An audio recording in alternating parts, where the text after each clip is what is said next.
everybody. Welcome. My name is Keith Huntley. I have the honor of serving as the chair of the Anthropology department.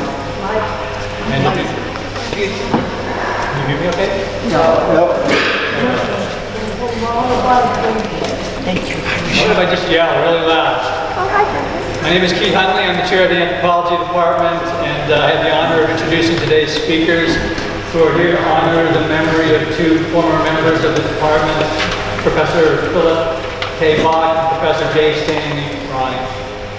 Faculty, staff, and students of the department are proud and honored to count Dr. Bock and Dr. Rhine among the renowned anthropologists who have served the university, the people of the state, and the nation and the world for nearly a century. Today we will hear from the friends, family members, and colleagues of these distinguished scholars, beginning with Phil Bock and beginning with Phil Bock's daughter, Mary Bock. Mary.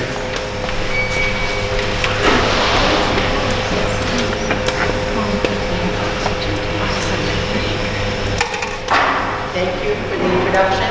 Thanks to everybody who's here, whoever thought of the beautiful flowers.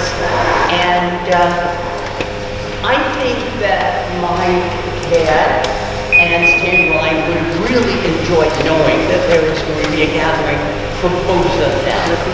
But as someone once said, even the best of friends cannot attend one another's funerals.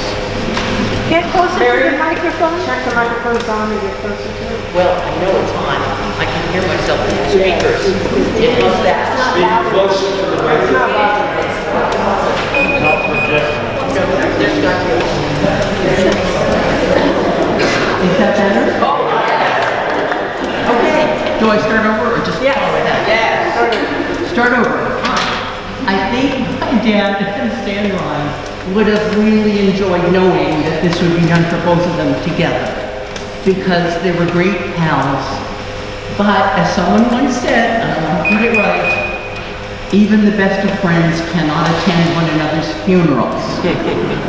Thank you for laughing again. My father, Phil Bock, was a man of great enthusiasm.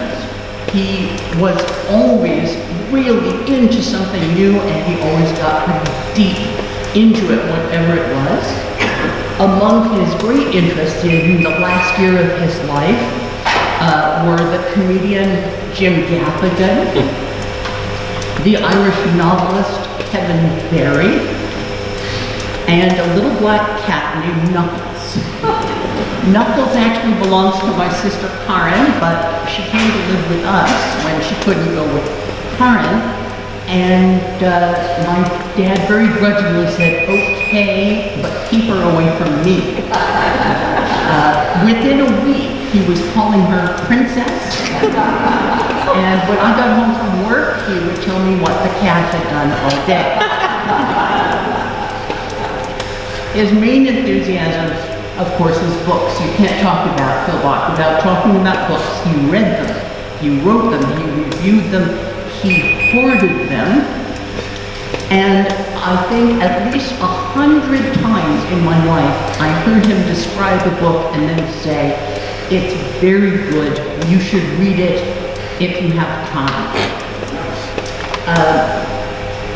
Barbara once walked into their bedroom and found my father sitting on the side of the bed with one leg in his trousers, completely absorbed in a book. Of course, Barbara was his greatest enthusiasm. In fact, his last conscious act was to kiss Barbara. We didn't even know if he could hear. He couldn't speak. We didn't know if he could hear, but she said, kiss me, and he did. Anthropology and music were lifelong enthusiasms, but not career for its own sake. As accomplished as he was, career-wise, and Lawrence will talk about that. During his time as the chair of Anthro here, he confided in me once that there was a movement afoot to oust him from the position. And then he said, all they have to do is ask. He had many different claims to fame. I was just telling Jeff Brody that he was in the pit orchestra at a co-op for the production of Peter Pan, in which a very young Neil Patrick Harris was playing one of Wendy's brothers. This one you may not know about at all. He was chosen by the New Mexico Humanities Council to do a Chautauqua presentation as Oliver Wendell Holmes Jr., the Supreme Court judge, at something called Millennium on the Mall in Washington, D.C. at the end of December 1999, which was going to be a huge celebration and was not. The place was simply almost a ghost town, except for people who were participating in a week of symposiums and talks and performances. So you could park anywhere. Before we saw my father play Holmes, we went to see Clay Jenkinson perform at Chautauqua as Thomas Jefferson. He is a professional Jefferson impersonator. Oh, hi. And he was amazing. He had deeply thoughtful responses to questions about Jefferson owning slaves and the Hemmings family. I can tell you that afterwards if you're interested. There are always smart alecks in the audience at a Chautauqua. And after my dad had spoken as Holmes, one of the questions from the floor was, would you care to comment on your decision? Would you care to comment on your decision in the Federal Baseball Club of Baltimore versus, and my dad said, no. Well, the smart aleck pressed on. Let me remind you this is the case in which you ruled that the Sherman Antitrust Act, and my father cut him off, said, read my decision, and then took another question. At the end of the week, there was a reception at the White House for all the performers and participants. And Clay Jenkinson was there, so I went right up to him and told him how marvelous his Jefferson was. And then I said, my dad did a Chautauqua too. And Clay Jenkinson jumped and said, is your dad the man who said no?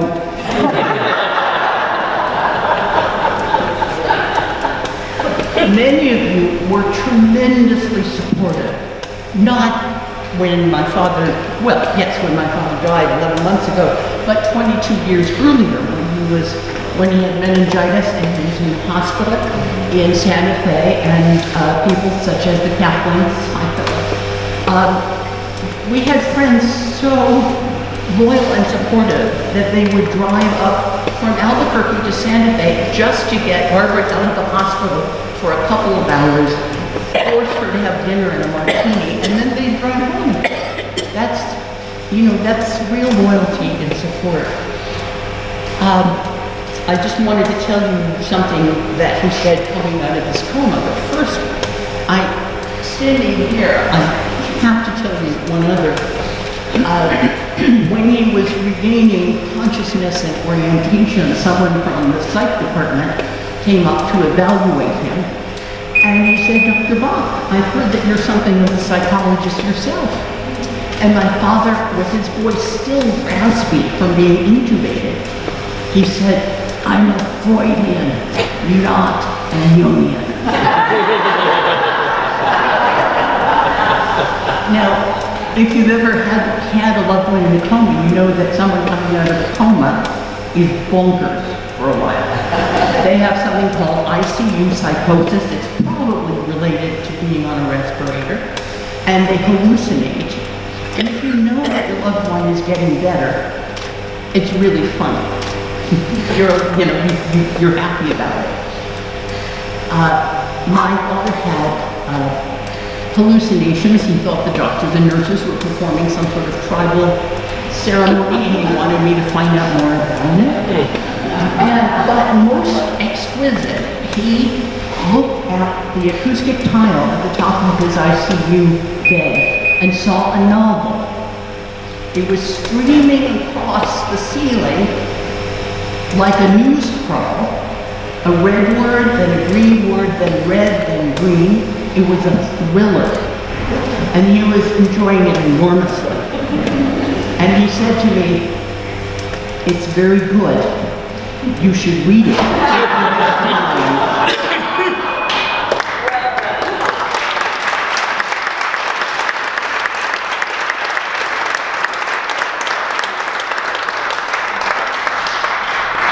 Next speaker is Dr. Lauren Schultz, Leslie Speer, Distinguished Professor Emeritus.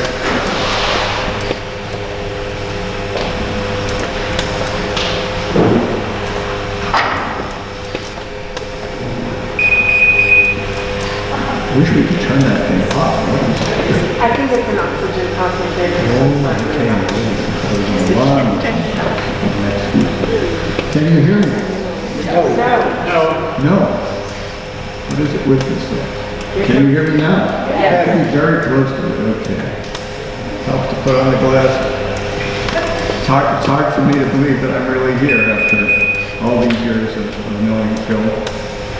And I'm going to start by reading a document that Phil left in the department, apparently in a file cabinet or something in his files, and it was found by Jennifer George, who organized this wonderful event. I want to thank Jennifer first and foremost.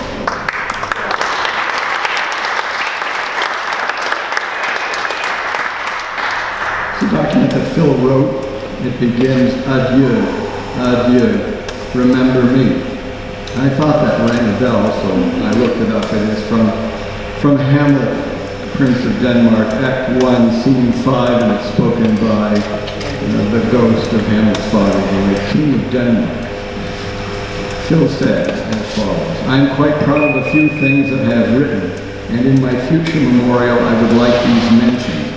Of my 8 books,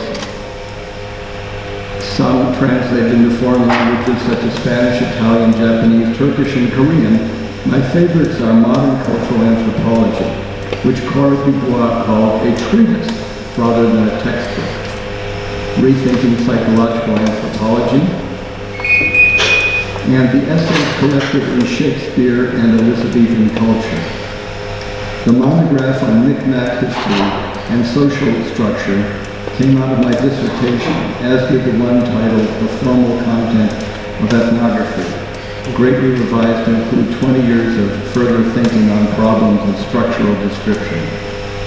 For 12 years I edited the Journal of Anthropological Research, and while many issues are simply compilations of the best articles available in a given quarter, others consist of more coherent topical works solicited from individuals or symposia. See the issue on Anthropology in New Mexico, spring 1989. In some issues, I allowed myself space for reviews or review articles on publications that interested me, though the humor I often employed was never noticed. Editing can be a satisfying but thankless employment. Amen, said the present editor. Some of my articles in journals or anthologies are particular favorites. For example, the summary article on Micmac in the Northeast volume of the Handbook of American Indians, Tepoztlan, Reconsidered in the Journal of Latin American Lore, summarizing a brief session of fieldwork. The importance of urban Goffman in psychological anthropology and ethos, and music in Mérida, Yucatan in Latin American Music Review. I was also very pleased by the inclusion of 2 articles on Shakespeare in collections, especially Neither Two Nor One, Dual Unity in the Phoenix and Turtle, reprinted by B.J. Sokol. The Undiscovered Country, as well as the summary of my views of Elizabethan ethnosemantics, that's a mouthful, published in the Shakespeare Buch in 1990. I was also honored to have my article on taboo included in the Freud Encyclopedia, and my revised work on English kinship terms in the Festschrift for Stanley, another titan of this department. Of my works for theater, I had great pleasure, as did the audiences, from my academic musical satire, Not My Department. The pastiche on Tennessee Williams called Cat on a Streetcar Named Iguana, and my children's operas, Miss Muffet, The Spider, and Dr. Rice, and later Love in the Bosque. More serious works include So Who Is This Anne Frank? and the historical romance Peregrine. Others not yet performed included Exposed, A Family Affair, and the full-length musical Vertical and Horizontal. I, to say Phil, have been privileged to have had opportunities to perform several major roles in community theater productions and hope some of them were memorable. George in Who's Afraid of Virginia Woolf, followed by Matt in Tally's Folly Dr. Feldman in Duet for One, Pete in A Lesson from Alois, Ganesha in A Perfect Ganesh, and finally Serge in the play ART. Many other roles were fun but less important.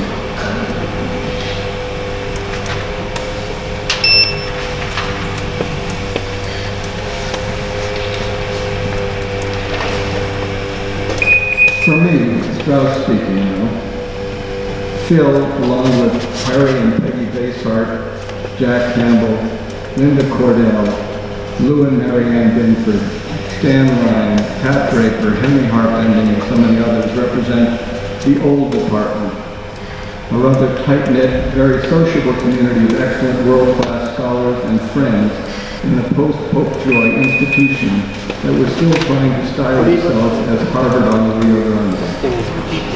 Phil was one of the first to welcome us newcomers, Mari Carmen and me, to Albuquerque, at his new but short-lived bachelor quarters. His support as colleague and department chair, his unstated mentorship by example, and his friendship over 46 years were critical to my career and to our acculturation to Albuquerque. Phil always displayed common sense, calm, humane leadership, notably characterized by compassion and understanding. He accepted life with all its ups and downs, summed up by a favorite expression, que sera, sera. Phil had a genuine love of people and thus of anthropology, but with a sense of balance. The academic enterprise was never more important than life itself. His passion for the theater, the arts, and his curiosity for the world and its myriad cultures was boundless. Through anthropology, he sought to understand people in all their complexity and culturally mediated individuality. I team-taught Anthropology 108 with Phil, Jeff Froelich, and Henry Harpending, trying to interest undergraduates in the scope and uniquely interdisciplinary perspective of anthropology. Phil was always a role model of flexibility and sensible teaching and student evaluation. He was a loyal, collegial advisor and friend of his graduate students. Phil's great intellectual curiosity led him to study a wide variety of subjects and to range from Mexico to Quebec, from Spain to Shakespeare's 16th century England. He was part of an anthropologically rich, innovative, active, post-war generation of scholars who created a new kind of discipline based in serious fieldwork and engagement with cultures worldwide. Phil's influences at Chicago and Harvard included Robert Redfield, Clyde Kluckholm, and Evan Vogt. And he was a leader in the rather new subfield of psychological anthropology, well-versed in the works of Freud and Jung. Several of his closest colleagues within the discipline were also pioneers in this subfield who sought to understand the inner workings of the human psyche across many different cultures. Phil was president of the Society for Psychological Anthropology and author of the influential textbook Rethinking Psychological Anthropology, whose last edition was co-authored with Albuquerque's own Steve Levitt. Phil's many academic achievements were acknowledged by being named one of UNM's first, if not the first possibly, presidential professors. But academic anthropology was only one aspect of Phil's expansive persona. Through his playwriting, directing, and acting in theater companies and in his one-man Chautauqua performances, he created or put himself into the personalities of an amazing panoply of characters, perhaps an extension of his scholarly interest in psychology. I especially liked Phil's Chautauqua performance as our extraordinary founder and anthropological impresario, Edgar Lee Hewitt. Phil never took things too seriously, except when they really myself here, such as the survival of JAR. A great example of his approach to life and the people who sometimes took themselves a bit too seriously was his riotously funny play Not My Department, in which he satirically took on such overpowering figures as Lou Binford, down a few notches. His ability to see through people, to cut through the veils of self-importance and pretense is refreshing and honest. Phil quietly groomed me to take over editorship of JAR for several years without my knowing it. I learned from his example. For 12 years, he had put the journal on an even keel and in good financial health after some difficult years, and published major, often cited articles that have stood the test of time. With that done, and after he had unobtrusively vetted me, following and assisting my career at UNM, where the minefields en route to tenure and promotion were many and potentially deadly, he stepped aside and let me run JAR as I would. Over the years of my editorship, he would give me sage advice when I asked for it, but progressively retired from doing so as he realized that he and his generation were receding from active engagement in research with its new tendencies and the debates of the day. I remember a Phil Bock who played piano in nightclubs to earn extra money. A Phil Bock as DJ on the classical music radio station KHFM. Phil Bock at death's door in St. Vincent's Hospital in Santa Fe. A Phil Bock who wrote and directed the memorable play Love in the Bosque about sandhill cranes and performed in situ at the Open Space Center.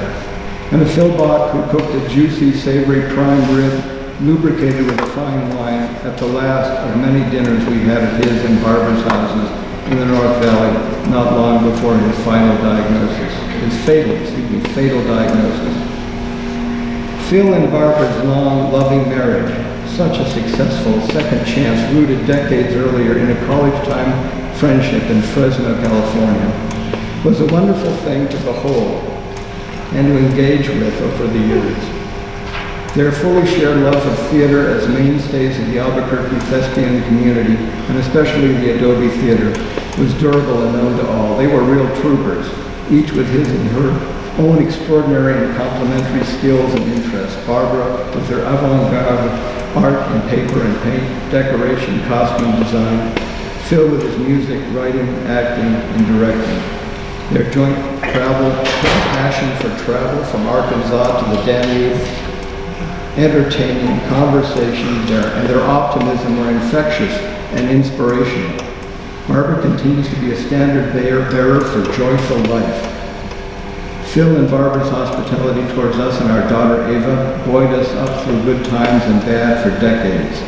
Marie Carmen, Ava, and I will miss Phil's humanity, joie de vivre, openness, friendship, and love, while happily continuing to enjoy such good memories with Barbara along with Memoriam, Debbie, and Carmen. The department and the profession have lost a wise, knowledgeable, level-headed, humane colleague, leader, and role model. We old-timers, and some not so old, will remember the twinkle in Phil's eyes and so much more. Adieu, adieu. We will remember Phil. Thank you.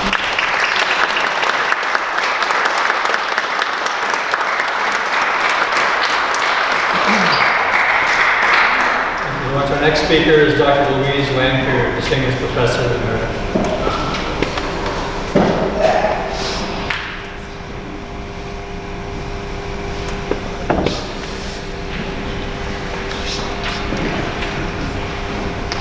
Now let's see if I can get this so you can hear me. Okay, I'm back here? All right. I'm very pleased to be here to remember Phil. As Lawrence says, an important faculty member, editor, and department chair, someone who's very important in our history. And also a special friend to me for 45 years. I came to UNM about a year after Lawrence, in the spring semester of 1976. That next fall, Phil and Barbara graciously invited me to live with them in Phil's house, where there was a spare bedroom. Phil and Barbara had just gotten married that summer, and Barbara moved into the home that Phil had lived in with his former wife and 3 daughters. It wasn't all that far from campus. I was planning to spend the calendar year 77 back in Rhode Island doing research, so a 1 semester arrangement was great for me. We used the same kitchen, we ate meals together, and we shared the living rooms with the piano. By the time I returned in 1978, they had moved to a house on Alamosa off of 4th Street in the North Valley. I again rented the spare bedroom. Phil and Barbara were very comfortable sharing their home with me. This experience turned Phil and Barbara into close and lifelong friends as I shared their openness and generosity. When I arrived at UNM, Phil, 6 years older than I, was already a full professor and a well-published anthropologist. In the 1970s, as most of you know, anthropology became a hot topic. Classes were growing and the numbers of majors were expanding. And I'm going to go a little bit deeper into some of Phil's books, and especially into not my department. His first 2 major books were college textbooks, and the people on one of these slides. But culture shock was in there. The first one is Modern Cultural Anthropology, published in 1969, and then there were new editions in 74 and 79, including a paperback one. Modern cultural anthropology is written in clear language with a minimum of jargon. Complex topics, like the structure of language, are approached in an easy-to-understand way. Even kinship terminology, which sort of is the bête noire of teeth, right? In anthropology, it doesn't make sense to anybody. But it makes perfect sense after you read Phil's very straightforward prose and look at his clear diagrams. Culture shock is not really a selection of essays by famous anthropologists, so there are some fairly well-known names in it. It's designed to give students a sense of what it's like to be a stranger in another culture and to grapple with the shock that comes with finding out that there's a whole other way of living. It also pushes students to reflect on their own culture, its structure, norms, and values. Culture shock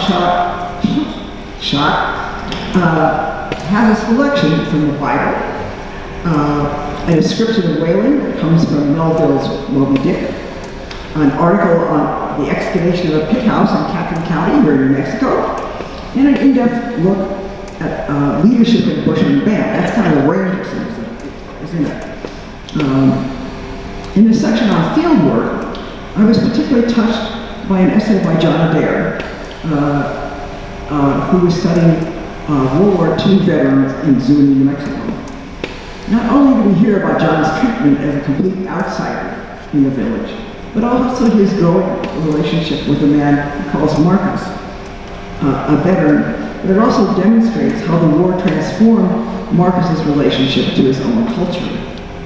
The writing of these pieces are very evocative and engrossing, and the innovative nature of their selection and juxtaposition reflects Phil's own academic creativity.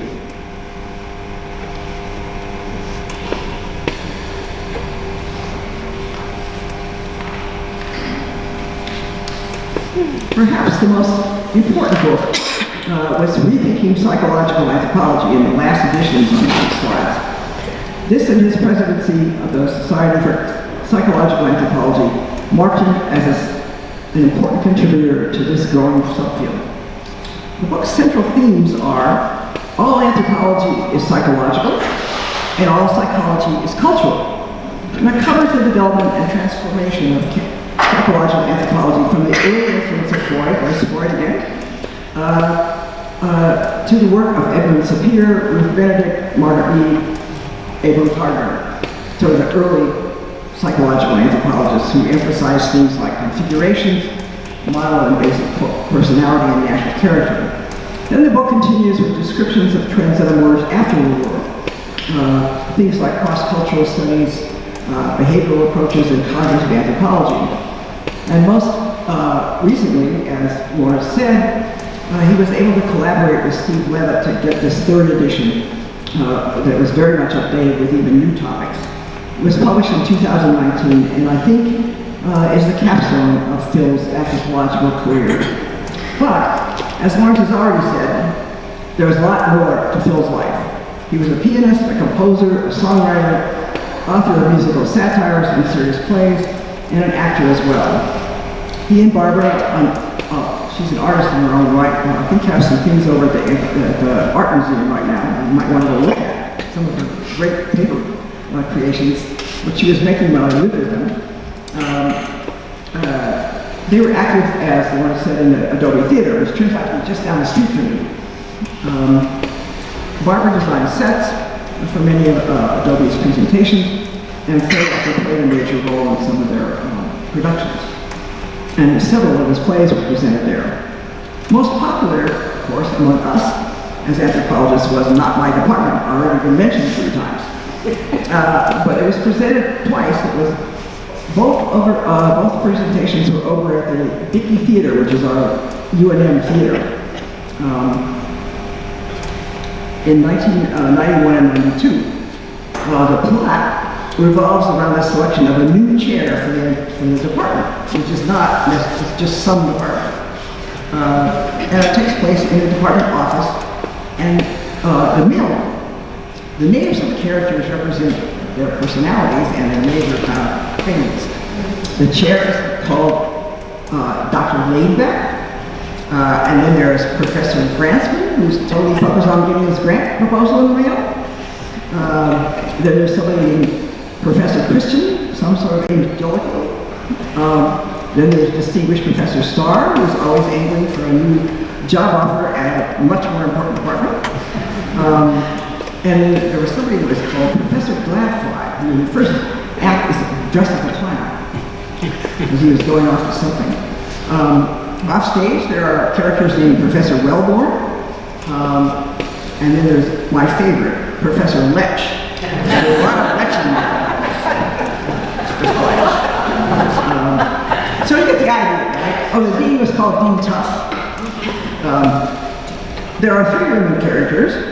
Marie DeSteno, which was played by Barbara when it was performed the first time, and Jenny Alumna, a nice work study. It was always getting propositioned by various people, mostly men. And then there was Janet Rhine, a kind of associate professor and a single mom. Clearly, this generic department at Southwestern State University was the anthropology department at UNM.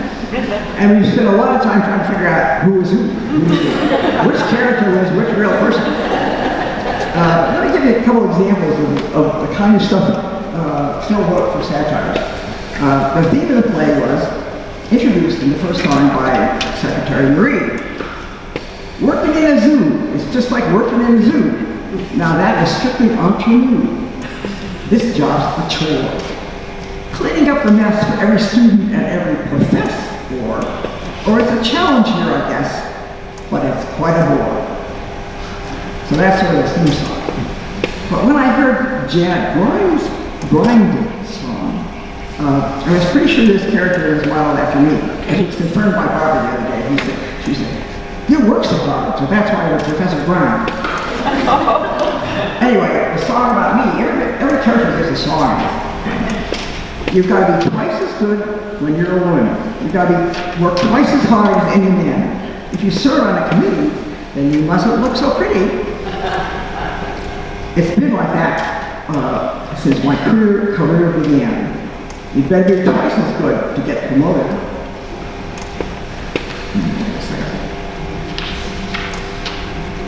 With twice the brains as any guy.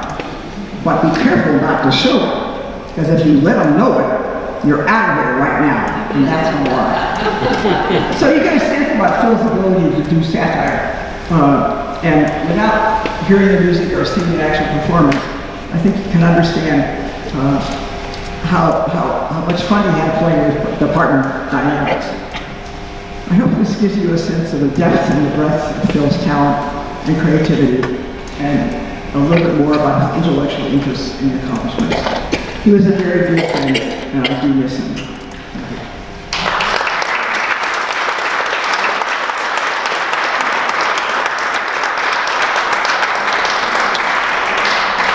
Next speaker is Dr. David, who will be the Associate Professor of Anthropology.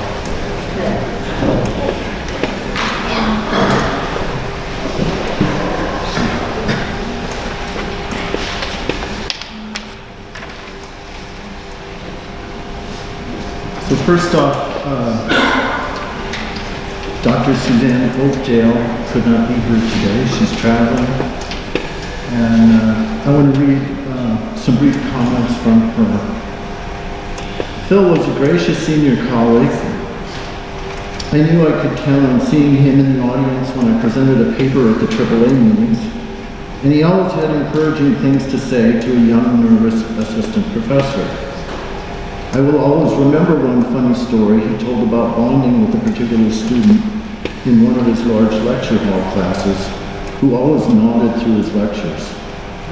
At some point, Phil said he realized this nodding was involuntary. It had nothing to do with what he was saying, but that it gave him great confidence, at least for the first part of the semester. Anyway, there was, however, a video of Phil's production, not my department, that stands out in my memory. The spoof on UNM's Anthropology department was so perceptive, but also gentle and absolutely hilarious. Phil and Barbara were lovely to our family. Hosting meals at their house, Barbara in fact gave our oldest daughter her first bottle of perfume, something she treasured for years. Now that I'm a senior member of the faculty, all I can think is, you two really are a hard act to follow.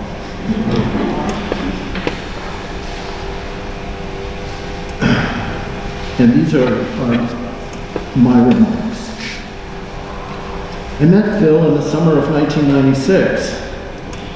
It's kind of a theme. Faculty coming into the department and meeting Phil. Suzanne Oakdale and I had moved from Indiana University, where I'd been a lecturer and journal editor for 3 years.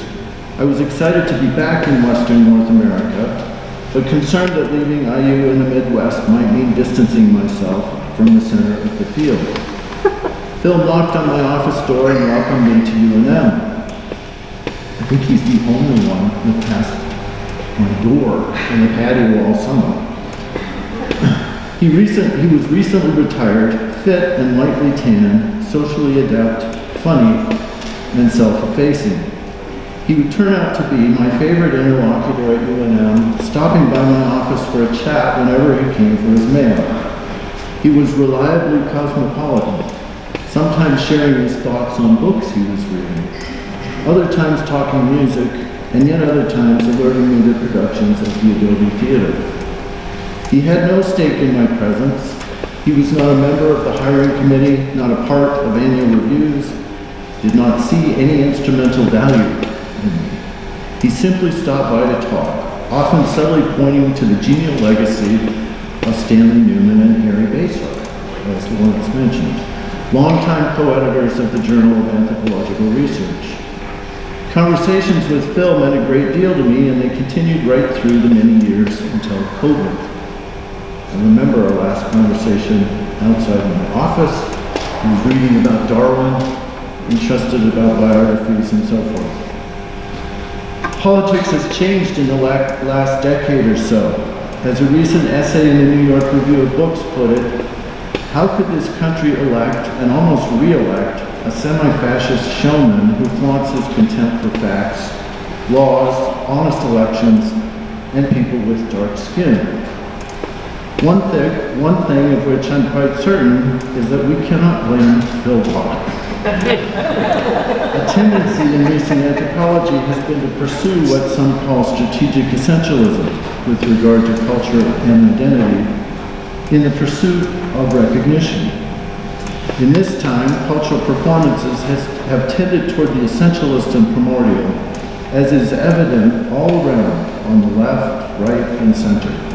Essentialist and primordial even as, quoting from Eric Hobsbawm, village and kin, parish and barrio, guild, confraternity, or whatever, clearly no longer encompass most of the contingencies of people's lives in the way they once did.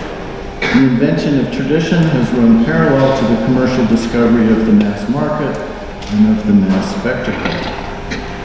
The age of democratization has thus turned into the era of public political hypocrisy, or rather duplicity. When I was thinking about Phil's memorial, I sorted in my mind through many conversations, happy dinners at Phil and Barbara's, performances at the Adobe, and even a visit with Phil and Barbara while they were camping high in the New Mexico mountains somewhere. The precise location I cannot recall. It was beautiful. I remember seeing western tanagers. And I thought about Phil's work. Phil is most widely known for carefully conceptualized, well-written syntheses like his 1988 book, which Louise has discussed, Rethinking Psychological Anthropology. Due to my scholarly preoccupations, two of Phil's articles stand out. Social Structure and Language Structure, a paper republished in Joshua Fishman's 1968 Readings in the Sociology of Language, and Micmac, a chapter in the Smithsonian Handbook of American Indians, Volume 15, Northeast, which Phil mentioned in his list of favorite publications. Both, as it turns out, were originally parts of Phil's dissertation, a Robert Redfield-inspired study of the Micmac Indians of New Brunswick and Nova Scotia, Canada. Noteworthy about the first is the company Phil kept. Fishman's volume collects essays by the greats, William LaBeouf, John Gumpertz, Clifford Geertz, Roman Jakobson, and so on. Pretty good company. In the second, Phil developed a nuanced appreciation for Micmac life in what had, even by the time of his fieldwork, become a globalized world. Rather than emphasize the primordial, as become de rigueur today, Phil identified a series of general points concerning basic Micmac values, still relevant in the 1960s, though as he observes, they did not influence behavior in a mechanical manner. And here I quote from Phil's work. One finds a persistent fascination with life in all of its forms, a tendency to fall back on traditional means and goals, a deeply ambivalent attitude toward Indian identity and power, and an explicit egalitarianism. Interesting, complex, and clearly said. In this case, as in the rest of it, Phil's anthropology was top shelf. His work was highly regarded by those at the top of the field. In every way he could, he cultivated a cosmopolitan outlook, noticing it in the values active among the Micmac, and enriching my life by infusing it in our many pleasant conversations.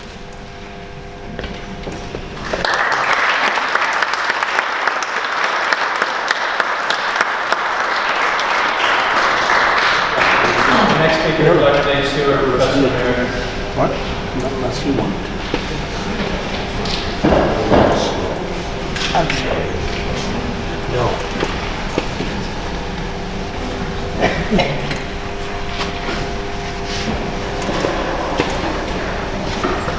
Can you folks hear me? Yes.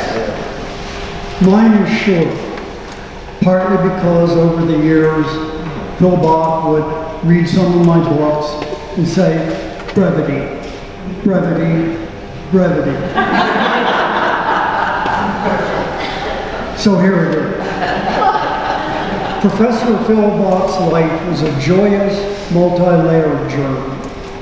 One of the most outstanding, internationally recognized anthropological scholars of his era. He was also a consummate mentor. I knew him in graduate school. He often grabbed several of us late 1960s grad students for chats and advice on everything from anthropological theory, that is his version, to how to put a curriculum vitae together. He knew theater, art, music, the classics, and most of all, kindness. I last had coffee with him nearly 3 years ago. The last email was about 10 months ago. When I went to Florida to teach, fresh doctorate in hand, 1972, I also went with a model of how this profession of teaching might work. He was not my only mentor. Professor Carl Schwerin, who's in this room, was my primary guide. But Phil was a great mentor who followed my publications over many decades. Edit, edit, edit. Goodbye, Phil. and a million thanks. Dave Stewart will not forget you.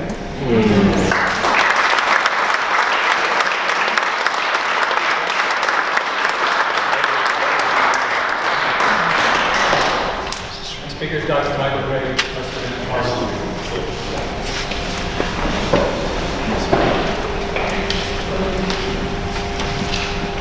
Thank you for coming this afternoon.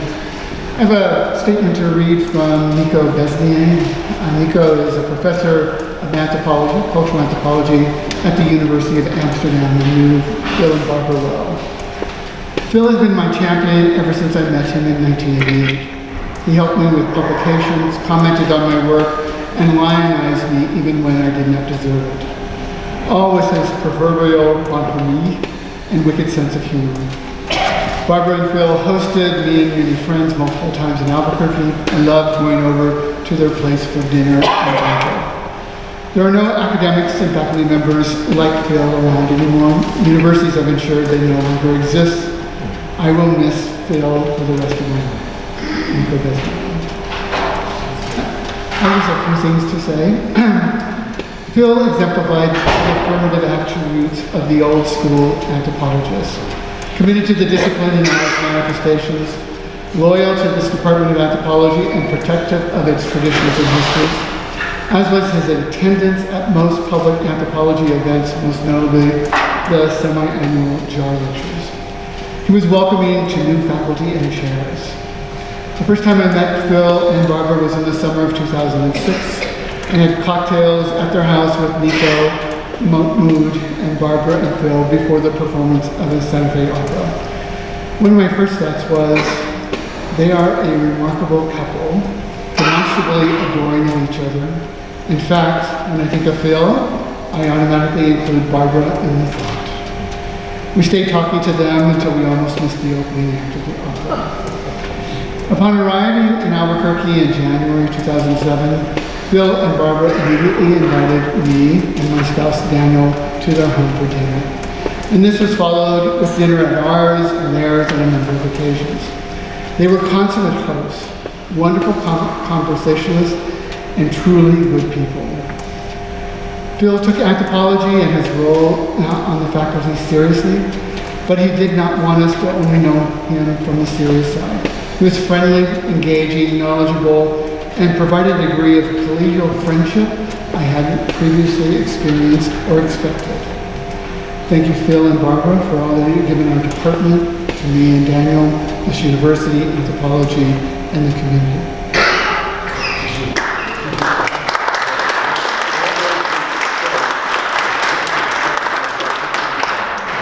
So, don't mind. Everyone who spoke just now, come back up so we can get a photo of all of us. Yeah, good image. Thank you, and it's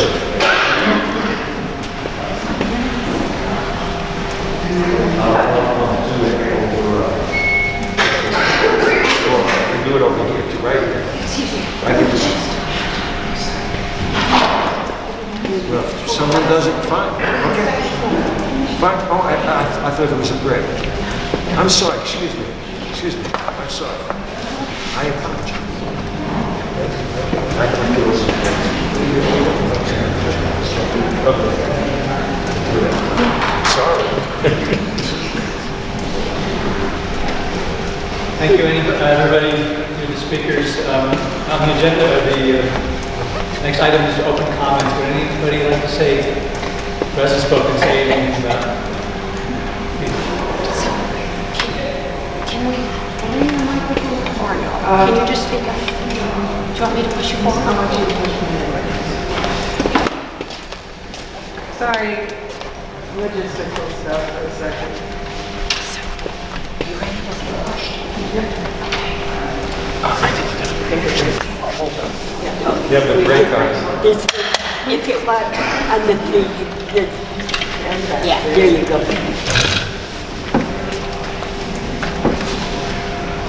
I managed to break my foot in two places, so I'm a bit restricted in my movement right now. I am Phil Bock's youngest daughter, Karin, and just hearing what everyone said brought some things to memory I wanted to share. I picked up his book Culture Shock a few years ago, and one of the first sections is What is Man? With a bunch of quotes of different definitions. And I read this one and I read that one, and then I came to one I really liked. It said, man is the maker of rules, tools, and moral judgments. I went, who wrote that? Philip Bock. A little later, like a page or two later, he suggests that literature can be one way to explore cultures that's perhaps less expensive and risky than actual field research, and a way to practice those skills that you need to do it. And so it's not surprising, given his interest in theater as well, that one of the things he did was look at Elizabethan England through the works of Shakespeare. Who can tell who to be quiet? What do different colors mean? Published a series of articles that then became a book. In regards to not my department, the two things I remember clearly is the first presentation of it was 1 act, and the next year was 2 acts. And the song, a duet, visual aids about some teachers who appreciated how those made things easier sometimes. So his playing the piano in Peter Pan was mentioned, but we didn't mention that he insisted on getting credit in the program as Tinkerbell. The story I tell about my dad and Barbara to explain who they are to people, and I ran this past them and they said, okay, is that once they were getting ready to go to a protest, they made signs, they drove downtown, and they couldn't find the protest. So they got out of their car and marched back and forth with their signs by themselves. And one of my favorite quotes from my dad is, if interracial relationships are wrong, why are the babies so beautiful? I'm taking on writing a book right now, and it seemed appropriate to dedicate it to him. My dedication reads, in memory of my father, Dr. Philip K. Bock, teacher, author, mentor, musician, actor, director, composer, playwright, husband, friend, grandfather, and daddy. I will always know you loved me. I love you, Daddy. I miss you.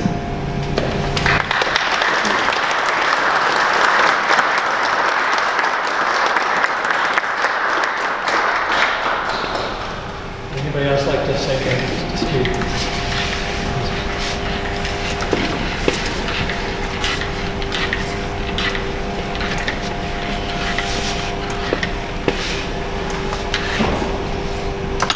It was amazing to come back into Albuquerque after decades away and see the changes on the campus. I was one of Phil's students when he was writing Culture Shock. I got to proof it. I was one of his first students in psychological anthropology.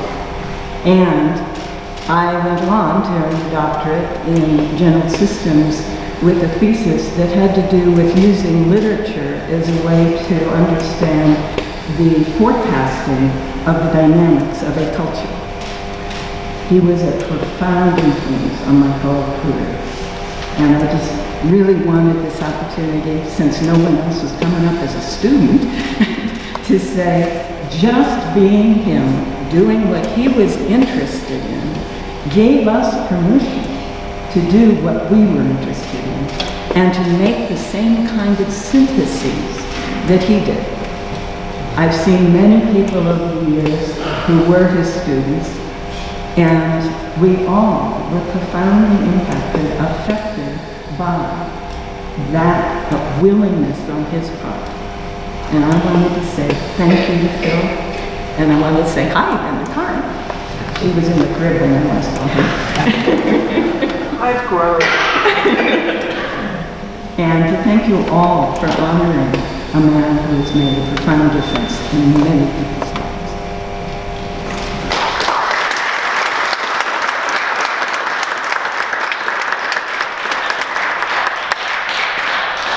Anybody else like to speak?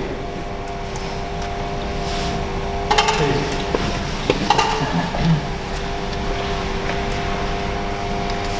Good afternoon to you all. Welcome. My name is Mark Healy. I'm one of Phil's last students, actually. So I would otherwise hesitate to bore you with my tale, but I think it's only fitting, since we heard from one of his first students, to hear from one of his last. We've heard a lot about his books, and his books frankly speak for themselves. But they're not the only works that he has done, the good works.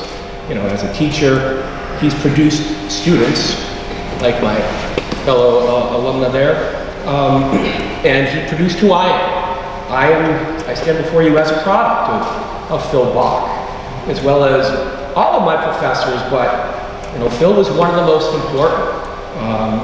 He reached out to me as a person, and all of the stories that we hear about his hospitality, I share all of that as well. Specifically, I'm thankful because he trusted me to sit with his own father, Eugene, while he was elderly, which was an amazing experience for me.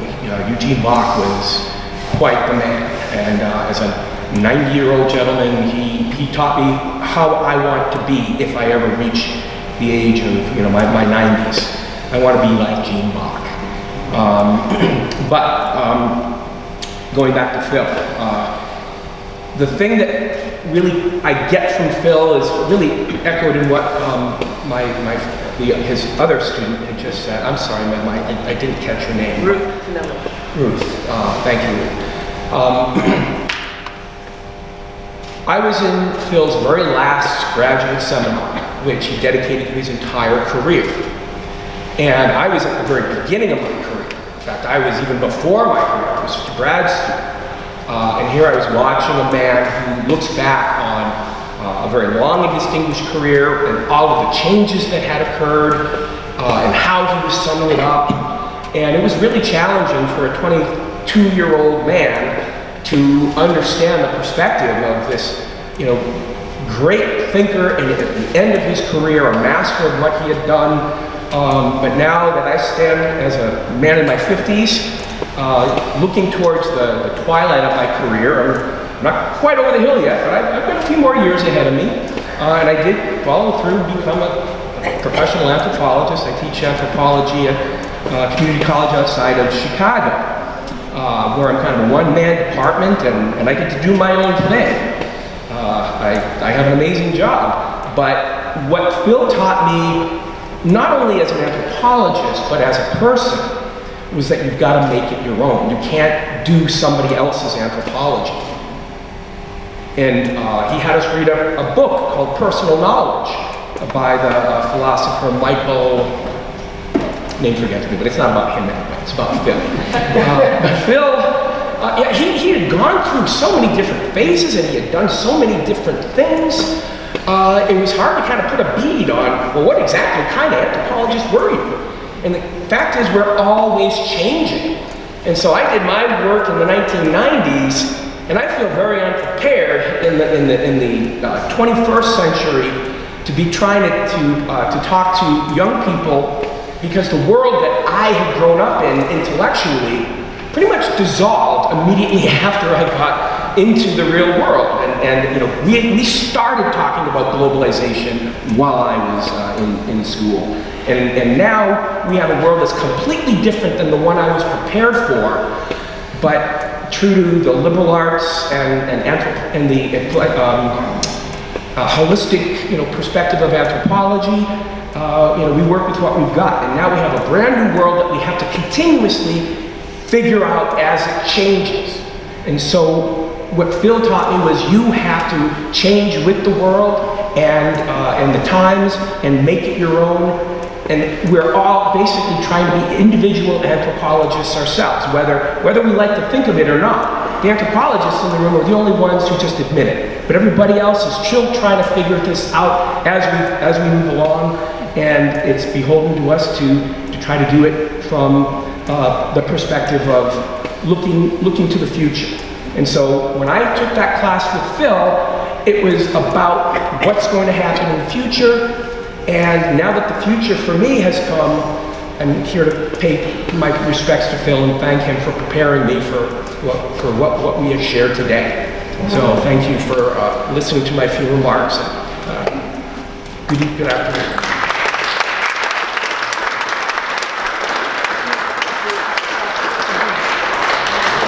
Anybody else like to say anything?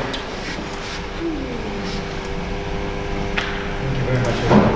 Next, we'd like to honor the memory of Dr. Stanley Rhine, and we'll begin with a song from Michelle Buchanan.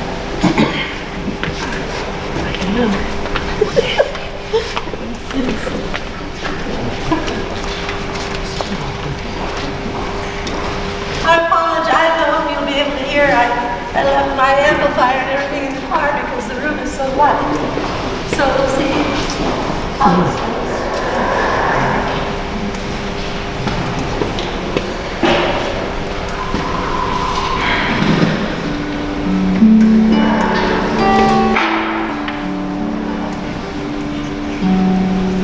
I've heard it said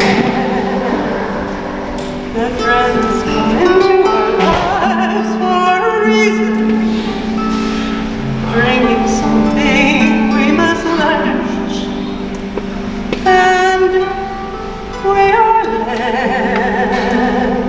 to those who help us just to grow if we let them, and we help them in return. Well, I don't know if I believe that's true,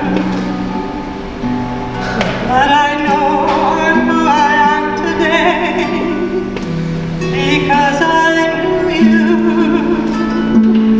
Like a comet moved from orbit as it passes the sun, like a stream that meets a boulder halfway through its run.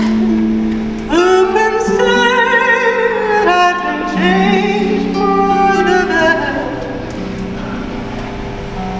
But because I knew you, I have been changed for good. It well may be that we will never meet again in this lifetime. So let me say that since you've passed, so much of me is made of what I learned from you. You'll be with me like a handprint on my heart. And now whatever way our story ends, I know you have rewritten mine by being my friend, like a ship blown from its mooring by a wind off the sea, by a sea drop, by a skybird in a distant wood. Who can say that I've been changed for the better? But because I knew you, because I knew you, I have been changed for good.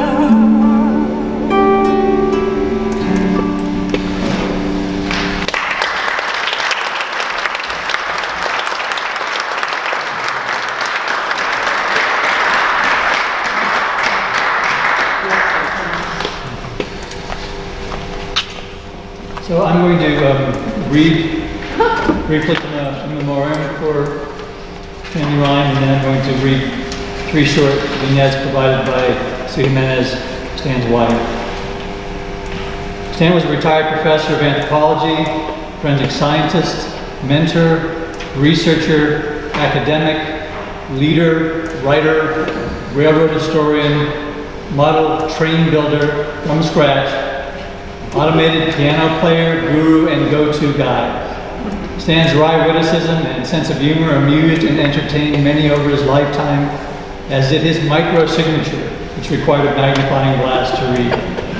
From his book, Bon Voyage, published in 1998, to numerous articles for Train magazines and winning entries in the publication Southwest Writers, to his most recent accomplishments in 2020, Talking Dogs, Singing Mice, and other shaggy dog stories, and Omnium Gatherum, Stan demonstrated his incredible range of talents and interests. From Stan's wife, Sue Jimenez. After 26 years and 354 days of wedded bliss, I have many, many memories of Stan, as do many of you. One of my favorites is that frequently people would comment that Stan resembled Mark Twain, with his white wavy hair and the perpetual cigar hanging out of his mouth. Stan poo-pooed it, but deep down I think he was secretly flattered. Several years ago, when we were at Costco to shop, I took the shopping cart with my grocery list and Stan wandered off on his own. When I was ready to check out with a lot of frozen items, he was nowhere to be found. I wandered down aisle after aisle looking for him to no avail. Finally, I called his cell phone, which he had not turned on. Still wandering into the huge store, a lady about my age was handing out food samples at one of the aisles. She asked if she could help me, and I told her I was looking for my husband. She said, "What does he look like?" I said, "Mark Twain." Without hesitation, she pointed her finger and said, "He's right over there in the basement." Sure enough, he was. Over the years, Stan was inundated with many stories about Canada and Canadians, and probably knew more about Canada than many Canadians. An inquiring mind was characteristic of Stan, whether it be science, politics, railroad history, anthropology, writing, and so on. When he had open heart surgery in January of 2017 to replace his mitral valve, he asked the surgeon to videotape the procedure so that he could videotape it, so that he could view it later. The surgeon promptly nixed the idea, saying that HIPAA laws prohibited it. Stan was sorely disappointed. He quizzed him extensively after the surgery to get the down and dirty of it. Despite his incredible mind and always reading, learning, and leading knowledge and information, he had simple tastes in food. Breakfast was usually cereal with milk and a banana and a piece of toast with my homemade quickly prepared jelly. Lunch was either a peanut butter sandwich, no jam, or a cheese sandwich, which he had to keep our cat, Shadow, from trying to snatch from his plate. Dinner was my realm, and loving to cook, I would experiment with recipes from many cookbooks and salts and peppers from around the globe. In fact, I started keeping a record of likes and dislikes for both of us in small notebooks. His comment after I prepared a hurricane cocktail was, "That will take your roof off." The white wine from France, with Ray Stan's commented, "Well, it's wine." If I was somehow unavailable to cook, his go-to dinner would be hot dogs and beans with a few tortillas. There's so much more I could say about this wonderful guy, but we don't have enough time today. I thank all of our friends, colleagues, and his former students for their comments and heartwarming stories about Stan. And then finally, very brief story from his 2020 book, Talking Dogs, Singing Mice, and Other Shaggy Dog Stories. And then there was the fellow on a solo camping trip in his kayak in southern Manitoba's Lake of the Woods. He was not prepared for the cold snap that hit him that July. Almost frozen at the end of yesterday's paddle, the next morning he donned every piece of clothing he had and decided to build a fire in his kayak. He shoveled some sand into his craft, added a few coals from his campfire and some kindling, and paddled away smug and warm. He hadn't been gone 15 minutes when, in a moment of inattention, fire quickly spread throughout his boat. In a flash it was destroyed, dropping him into the icy waters. But there's a moral here. It's that you can't have your kayak heated too.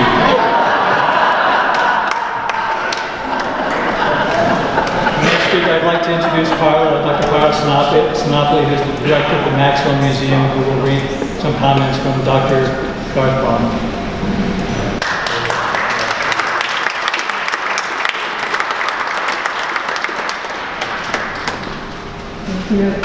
As a relative newcomer to UNM, I did not have the opportunity to meet either Phil Bock or Stan Rhine, but hearing these stories today, I very much wish that I had.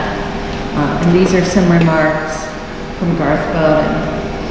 I very much wish that I could have delivered these few words in person, but unfortunately family health issues must take priority. So this prepared piece must do. It is very appropriate that I contribute a few words given the decades I worked with Stan as director of the Maxwell Museum and as his colleague in the Anthropology department. The biblical sentence, "Prophets are honored by everyone except the people in their hometown," really applied to Stan for a long time when he was becoming nationally known for his professional abilities and forensic research, yet at the same time rather floating between his two units at UNM without a real home in either. The Maxwell Museum at that time was far more interested in displaying its fine artistic artifacts than curating freshly dead bodies, while the department had questions about the research utility of odoriferous monkey cadavers maturing on the roof of the building. Actually, I'm sure that Stan enjoyed this rather uncertain relationship, as it largely allowed him to go his own way, which he did to great effect, building a strong, productive, and enduring partnership with the State Office of the Medical Investigator, which became the core element in a wider academic program of curation, instruction, and research that has gone from strength to strength through the years and remains vital today. As an aside, I must say that working with Stan was at times a mixed blessing. He welcomed the potential afforded to obtain support and recognition through a closer relationship with the Maxwell Museum, but always made sure that this was a sometimes challenging relationship, continually passing to me quite long handwritten memos and requests which were totally incomprehensible without the aid of the strongest available magnifying glass. There's little doubt that he could have been a strong contender for the Guinness Book of World Records record for the person with the tiniest freeform handwriting, which I'm worried about because I thought that was my skill. But this was all a measure of his unusual and entertaining personality, unique sense of humor, and friendship. All this being said, Stan was a loyal and productive colleague who over the years was a recognized trailblazer in the evolving field of forensic anthropology. He was a leader in his profession who was instrumental in demonstrating the utility of his research among his professional partners around the world, and ultimately to the broader field of biological anthropology. Stan was always a favorite with his students, and through his program prepared a significant number of forensic anthropologists to become the next generation of leaders in their field. In his later years at UNM, he was an admired and well-liked member of our anthropology faculty, though he always cultivated that element that aspired to be the wise observer of department happenings rather than the consummate insider. There is no doubt that Stan Rhine laid the foundations of the fine program that flourishes today as an important component of the evolutionary anthropology program, and that continues the solid and productive collaboration with the Office of Medical Investigator. He created a program that melded academic and intellectual excellence with a strong sense of civic responsibility, and thereby, maybe somewhat ahead of his time, embodied not only the best qualities of anthropology at the University of New Mexico, but also those that have increasingly become central to our wider discipline. I was fortunate to have collaborated with Stan in the museum and department for so many years, and privileged to have been his friend.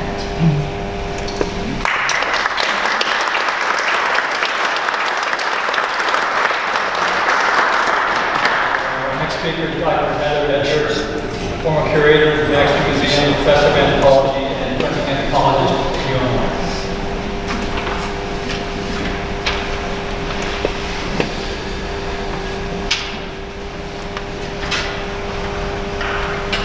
Good afternoon, everybody. Can you hear me? Great, thank you. I first met Stan Rhine when I was about 19 or 20 years old. At the meetings of the Mountain Desert and Coastal Forensic Anthropologists, which happens in Boulder City, Nevada every year. and still continues. And he's well respected at those meetings. I didn't really know Stan well, even though I knew him so long, but I would give you my first impressions of him that I had when I was maybe still a teenager. He was very good friends with my undergraduate mentor, Sheila Brooks, and the group of senior scholars that were present at those meetings were the pioneers of forensic anthropology in the Western United States. Walter Birkby, Diane France, Sheila Brooks, Stan Rhine, and a couple of others, Gil Kane, we'll put him in there too. These people made forensic anthropology a science, and it grew from a curiosity. It grew from what today we call junk science to a real discipline with board certification, with a large membership in the American Academy of Forensic Sciences. And Stan was integral to that. Stan struck me at the very beginning as a funny and brilliant character. I noted that crazy tiny handwriting and a crazy tiny notebook and that giant cigar and the big puffy hair. I mostly want to talk about Stan's contributions to the collections of the Maxwell Museum. This is Stan's story he told me of when he began his work in the collections at the Maxwell. Stan came here actually as a paleoanthropologist. That's what his dissertation was in. And he needed collections, skeletal collections to use in his classes. And he asked Jerry Brody, you know, don't you guys have some skeletal collections? And he said, yeah, we have them. They're in the basement. And when Stan went down there, they had been soaked in a flood. And the boxes were nearly destroyed. And they were kind of, in my mind, at least the way Stan told it to me, I envisioned them in a giant pile. That might not be true, that might be my mind, but whatever it was terrible. And Jerry Brody said, if you will reorganize and set up these collections so that they work, so that you can use them, I'll give you an appointment in the museum and a course for this. And so that was the deal. And what really came of it was the rescue of the pre-contact collections for the Maxwell Museum. One of the ways you can know this is that most of the collection has accession numbers that date to 1973, despite the fact that the museum dates to the 1930s. So all of those things had to be reaccessioned and reconstituted with their provenience. I want to point out that the repatriation work that's going on at the Maxwell Museum today would not be possible had Stan not done that work. Cultural ideas about what we should do with human remains change over time, but collection stewardship, that's the word I'm looking for, is core at all times, and Stan did that. Stan also started the storage of unsolved cases for New Mexico in 1972. That's before the Office of the Medical Investigator existed. The first accessions from that time actually are from the Los Lunas police. So New Mexico to this day stores all our unsolved cases at the Maxwell Museum. What this allows is continuing scientific examination of those materials and the current families of long-term missing people we identify.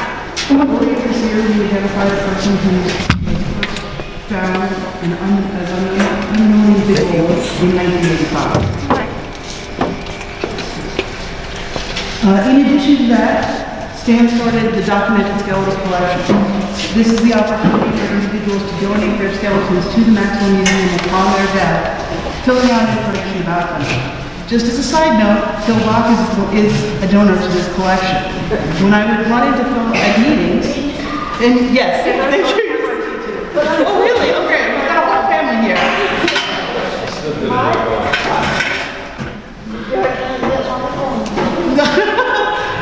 Whenever I would see Phil at a party or an event or something, he would always say to me, I'm not done yet, I'm not ready. I would say, no rush, no rush.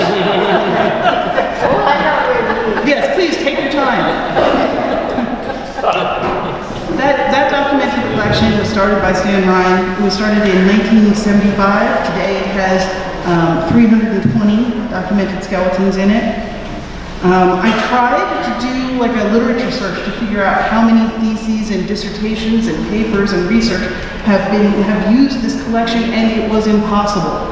It was not, I mean, it's going to be in the thousands, but to actually quantify it was beyond my abilities. I want to point out that Stan was also an early pioneer in facial tissue thickness studies and many other important forensic techniques. So, when people think about UNM anthropology and they think about the documented skeletal collection, the proud history of evolutionary anthropology, and the contributions to forensic anthropology, it's Stan Rhine who made these things possible. And as now the forensic anthropologist for the state and a professor in our department, it makes me his direct intellectual heir. I'm proud of that history. Thank you.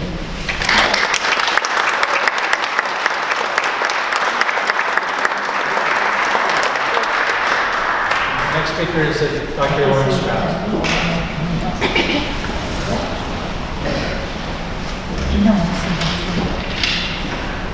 Stan was a modest titan of forensic anthropology, a valued colleague and beloved teacher. I will remember him for many positive things, including his critical role in the aftermath of the 1980 Santa Fe prison riot, and his frequent mentions in local press for going out with students to recover and identify bones uncovered by construction works on the mesa. Sometimes they turned out to be cow bones, but often they were from forgotten burials in old Camposantos or murders. Stan was often the public face of UNM anthropology. Stan was a quiet, unassuming, and curious person.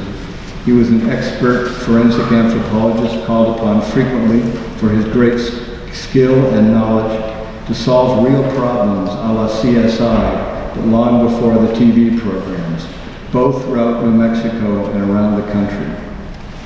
He had a wry sense of humor and was a quiet yet insightful presence. I, and so many others, will remember him for his stinky stogies. One always knew when Stan was in the building as the smell was all pervasive. His bow ties and his Mark Twainish frizzy hair and mustache. Mary Carmen and I regularly saw him in Popejoy Hall, of whose shows he was a devotee. Stan was a fine, level-headed, and truly unique colleague, and was wildly popular among students. His creation of a forensic program and facility at UNM and for the state of New Mexico are among his lasting achievements. Stan will be missed for a great long time. And I'd like to read some statements from colleagues, former colleagues. The first is by Jane Dykstra, Regents Professor at Arizona State University, former chair of this department. Stan Rhine's larger-than-life persona was UNM biological and especially forensic anthropology from 1971 when he joined the faculty as an assistant professor of physical anthropology until his retirement in 1995. His storied career built the documented collection of the Maxwell Museum in collaboration with the New Mexico office of the medical investigator, and he placed UNM, along with the University of Arizona and the University of Tennessee, as the top center for forensic anthropology practice and training during the latter third of the 20th century. He taught and trained generations of students in physical anthropology and the practice of forensic anthropology. His presence, embellished by his cigar, bow tie, and tall stature, graced myriad professional meetings, classrooms, and medical legal contexts across the deserts and mountains of New Mexico. Stan weathered a period in biological anthropology when the applied aspects of the field were not considered as accomplished as other university researchers. They always respected him for upholding the significance of service to the community in a manner impossible for other medical legal specialists. He also argued compellingly that forensic anthropologists have ethical responsibilities to standards and ethical codes above those of other bioarchaeologists, in that medical legal opinions affect the lives and freedoms that we in democracies hold dear. He emphasized that one's findings are subject to peer review in the courts. One's observations and conclusions must be legitimate, supportable, and replicable, since not only one's reputation but also the lives of others may hang in the balance. He held himself and his students to this high standard, which brought decades of credit to UNM. The second statement is from Eric Trinkhaus, the Emeritus Hemingway Professor at Washington University in St. Louis. When I arrived at UNM in 1983, one of the first colleagues I met was Stan Rhine, who shared an appointment between the Department of Anthropology and the Maxwell Museum. The former position was as a forensic anthropologist, in which he trained graduate students and taught human osteology to both biological anthropology and archaeology students.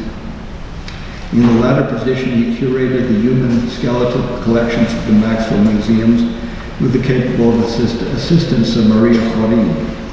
These skeletal collections consisted primarily of the remains of Native Americans from New Mexico, the results of archaeological excavations over the previous decades by various departmental archaeologists, including Frank Hibben. In addition, there was a growing collection of donated remains of 20th century New Mexicans, a research collection that he initiated. When I was first at UNM, Stan, Maria, and the human remains were in the basement at the east end of the Anthropology building. Shortly thereafter, he and I built the new research labs under the bleachers of the Anthropology lecture hall, his lab becoming the space where he and his students handled forensic cases and where quick reports were done on human remains excavated by the Office of Contract Archaeology to be quickly reburied. The space upstairs, still under the bleachers, became the new repository for the skeletal collections admirably organized by Stan and Maria. Both his lab and the collections then became an active area for students at all levels to carry out research projects while treating the human remains with the respect they deserved. Shortly before I left UNM in 1997, Stan retired from the university, leaving a legacy of forensic case practice, human osteology, and invaluable research collections. Many of us, including myself, benefited from his skeletal expertise and the research collections that he organized and augmented. I understand that they continue to do so under subsequent able hands. And finally, from Stephen Churchill, professor at Duke University, who was a student of Eric Trinkhaus's. When I remember Stan, the first things that come to mind are his shock of white wavy hair, his affable nature and wry wit, his cowboy boots and the stinky cigars he would sometimes smoke in the osteology. He was a patient and soft-spoken mentor with encyclopedic knowledge of the human skeleton. And I benefited enormously from the time that I was able to spend with him in the lab, in the classroom, and on a few occasions out in the field. His contributions to the field of forensic anthropology and to the Maxwell Museum and the Department of Anthropology at UNM cannot be overstated. But while those are the things for which he is likely to be remembered, those who knew him remember a warmly eccentric character, quick with a joke or a pun, and a strange interest in player pianos, trains, and everything having to do with bones. He made the world a nicer and more interesting place, and he will be missed. On the occasion of his memorial, I'll share one story from Stan's days at UNM. One year, Stan was invited to deliver a talk at the Beaumont Medical Center in Texas. On the appointed day, he hopped on a flight to Beaumont and arrived only to discover that the medical center was in fact in Houston, some 80 miles away. Unfortunately, enough time remained before the talk that Stan was able to cover the distance and to honor his commitment to speak. Unfortunately, however, the medical center had phoned the osteology lab when Stan failed to show up in the morning, which alerted his students to the mistake. On returning to Albuquerque, Stan was greeted with a banner in the hallway of the Anthro building, which read, "Welcome home, wrong way, Rhine." Stan was not amused, but he took it in stride. Rest in peace, Professor.